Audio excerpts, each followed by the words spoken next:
50 movies in 50 weeks, where normally I try to watch and review every movie in this box set. Today is an exception to that, because while I did look over these movies before I bought this set, just to make sure there was no repeats, I thought there were no repeats in this box set. Had a couple scares here and there, but this movie that I'm supposed to be reviewing today was The Bat from 1959, I believe, starring Vincent Price. I will not be talking about that movie right now because I've already covered that on a previous 50 movies in 50 weeks. However, I do have a alternative, because The Bat from 1959 starring Vincent Price is a remake.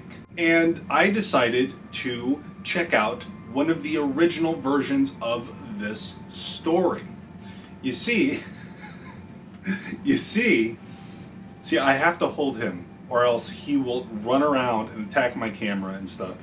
He's just biting my hand so hard. So you're making me lose my track of thought, buddy. So the movie I watched today was called The Bat Whisperers from 1930.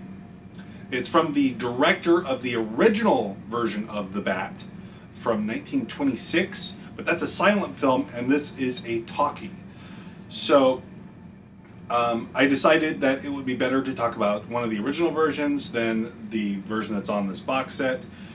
Also because I checked the two prints of the movie, of The Bat from 1959, and they're the same exact print. So we'll ignore the fact that I'm trying to get through all these movies on this box set, just so we can have new content. Otherwise, you could just watch the old video. The Bat Whisperers from 1930 is, on the surface, you would think it's a movie that I would really, really connect with, that I would really, really enjoy. And there are elements in it that I think elevate it beyond some of the old Dark House movies of the time. The cinematography is really interesting. I love the use of miniatures in this. There's so many times in this movie where they could have just used shots of New York and it would have worked, but they used miniatures instead. I really like the visuals in this movie so much. The bat, the titular bat. Well, I guess this is the Bat Whisperers, so I guess the other characters would be that. But I really liked a lot of the look of it. The use of shadows, like the bat. You can tell that this was one of the inspirations for Batman, because there's just imagery from it that if you didn't know this was from a horror movie or an old Dark House movie, you would assume it was like an original version of Batman.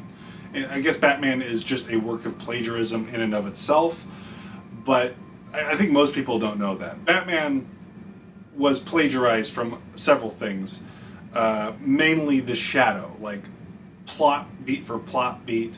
Also, they traced the Shadow comics, or I think maybe Tarzan as well.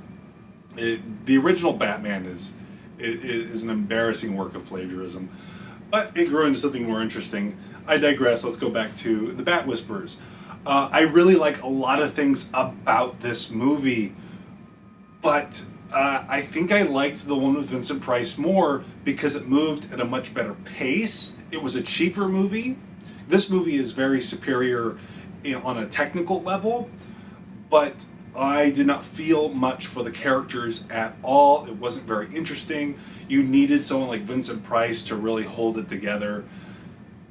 Because, and there's one character in this that I think ruins the movie. It's a maid, and she's constantly screaming. She's constantly trying to deliver, like, jokes and stuff that just fall flat, at least for me. And it really bogged down the mystery, in my opinion.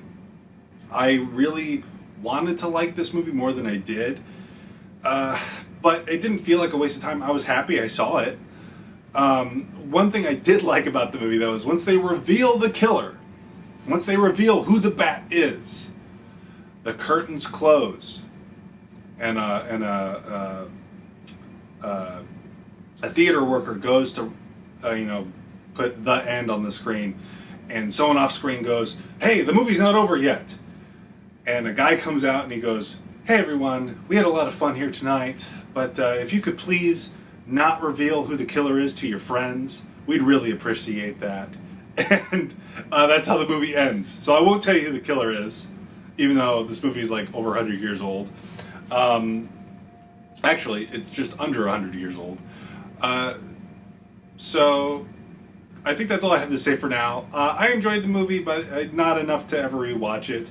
If you're curious, if you liked the other versions of The Bat, definitely give this one a shot. I mean, why not? It's a shortish movie. And I think that's it for now. Thank you for watching. I'll see you next week. Remember, please be kind and rewind.